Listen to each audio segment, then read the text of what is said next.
Hello Hawkins team, I've got another quarterly update video for you. I don't have any fancy filters or project profiles like I had last time, but I'm just going to cut to the chase and get to a topic that a lot of people have been asking about recently. That's winter work.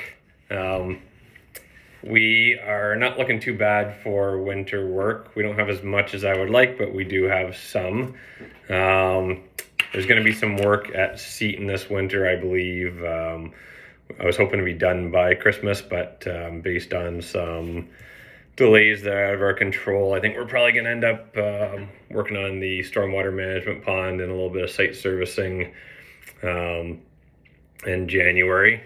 We've also been told that the city of Mississauga is recommending to their council that they award a project to us called Mississauga Off-Road Trail. It's not really even a trail, it's kind of more of a switchback that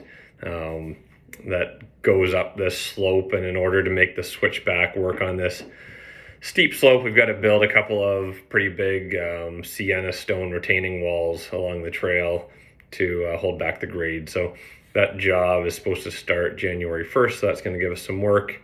There's potentially some work at a private school in Toronto called Branksome Hall. We've got a contract there to build an outdoor classroom. It's like a deck up on helical piles that we've got to frame this deck, and then there's railings and benches around it. So we're waiting on permits, but I'm hoping to have the permits by the end of November so that we can get the helical piles in December, and then we can do some deck framing in January. There's some other jobs up in the air. We were second lowest bidder on a pretty big city of Mississauga tender for replacing 6 bridges in Mississauga. The low bidder was a brand new company that doesn't have experience doing big jobs like that. So I'm hoping that the city decides to disqualify them and give the job to us. We were also a low bidder on a City of Toronto job at Humber Water Treatment Plant that would have some work this winter, and then quite a bit of work in the spring. So as of now, I think that we're going to have enough work for all the supervisors and a few of the more senior operators and laborers. We don't have work for everybody this winter as of now, but we still have 6 or 7 weeks of bidding work and trying to find work, and we're pushing to try to have as much work as we possibly can, because ideally we keep everybody working in the winter. If you're trying to figure out what to do for the winter, talk to me or Nick or Daniel. If you've got an opportunity to plow snow or do another kind of seasonal job in the winter that can keep you going, chat with us and we can give you a good idea of whether we think we'll have winter work for you or not, and help you make the best decision possible with the information that we have, so that you can keep making as much money as possible. Spring work, we've got quite a bit of work lined up for the spring already, and we're still bidding. Chelsea Hill Park, where Scott's working, that's going to, I don't think we're going to finish that this year. We'll have to complete it in the spring, so we'll be there.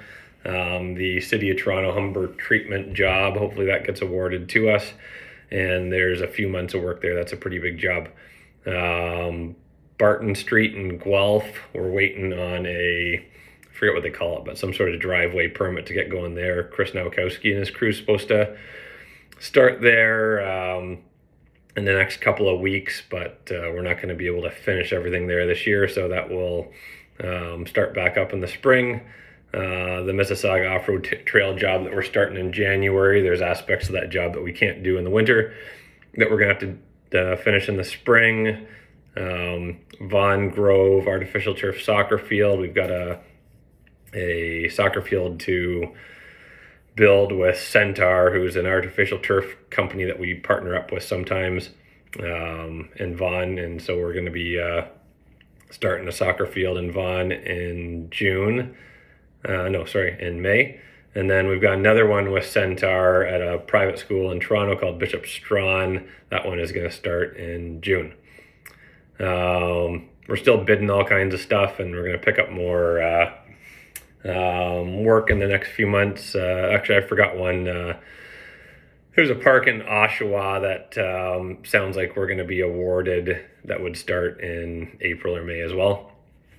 Roll-off truck. The roll-off truck is in the shop yet again.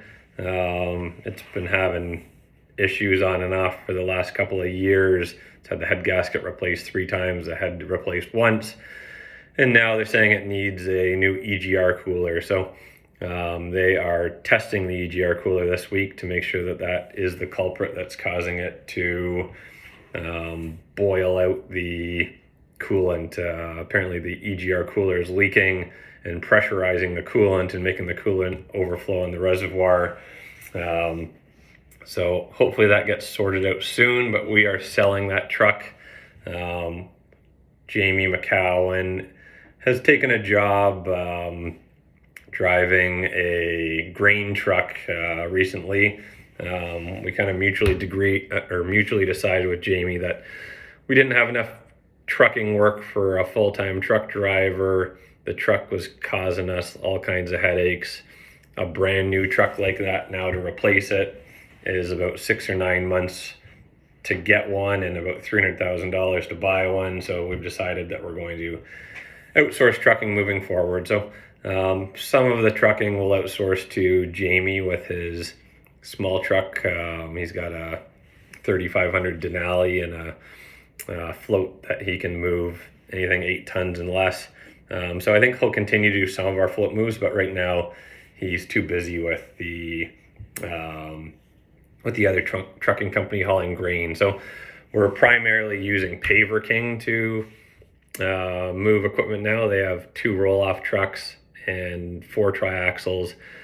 And I met Mike from Paver King about 3 years ago, or maybe 4 years ago, when I sold him our 20-ton float. And now I've actually sold him our 30-ton float, the float that we pulled with the roll-off truck he is buying. So he's going to be able to move anything 14 tons and less for us. I don't think he's going to want to move our dozers because I don't think that he has a wide load permit. So for the dozers and the 25 and 35 ton excavator, we're going to use Todd Brothers to move those. And for bins, like clean fill bins and asphalt bins, we can use Paver King.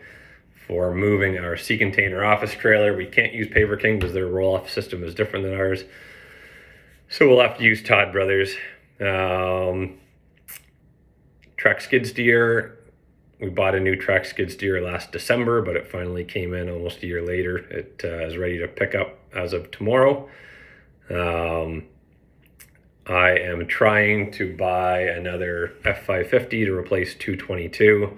They're few and far between, so I'm ordering one that I think that we will get in the spring. I'm just trying to decide right now whether to go with another F550 or I could get a Ram 5500 for a little bit less than the Ford, so we might try that out, but I'll finalize that in the next couple of weeks. Christmas party is on December 9th, I think. Let me check that. I think it's December 9th, but you should check your emails. I think Laura just sent an email with some more invitation, or with some more information. It is at Carrying Place Golf and Country Club. We're looking forward to having a Christmas party this year. We had to skip the Christmas party the last 2 years because of COVID. So looking forward to seeing you guys and your significant others and having a few drinks together and having a good time. We've decided that we are not going to do the beer and pizza party this year. Typically, we've had everybody back at the office for the last day of work in the afternoon, and we've had a couple of beers together and pizza and just see everybody. But this year, there's still some people who aren't super comfortable being in tight quarters, and having all 37 or 38 of us in the office is pretty tight. And typically our Christmas party is earlier in December than it is this year, so there's not that much time between the Christmas party and when we would have the beer and pizza party anyway. So we've decided to reallocate some of that beer and pizza party budget to a new program that was actually Red who suggested this idea. Red mentioned that this time of year some people have worn out work boots, or money's tight and can't afford to buy cold weather or rubber boots, and Red thought it might be a nice gesture to have a work boot allowance. So we spent a little bit of time and put together something that we think is going to help. So as of January 1st, 2023, Hawkins is going to have a work boot allowance program that every employee in the field who has worked with us for a minimum of a year will be eligible for a $200 allowance to put towards work boots. It's going to be every other year. So you'll be eligible as of January 1st, 2023, and then January 1st, 2025. It's $200. If you buy work boots that are $150, you just bring in your receipt to Stephanie, or text or email the receipt to Stephanie, and she'll reimburse you that $150, and then you'll still have $50 to put towards something else work boot related in the next 2 years. It's not intended to pay for all of your work boot needs. As construction people, we still need to take responsibility of having our own work boots, but it's intended just to help people afford to have good boots. And we don't want to see you having wet feet or walking around in holey boots or winter boots with your feet freezing when it's too cold outside. So you have to have worked here for a year to be eligible. If you need work boots before January 1st, you could buy them this November or December, and then just give the receipt January 1st, and Stephanie will reimburse you. Daniel's going to write up a more in-depth description of that policy, but I just wanted to get that out there. Last but not least, our financials are looking pretty good. We are just barely beating our revenue targets right now. What's really going to make or break our year is how much winter work we get.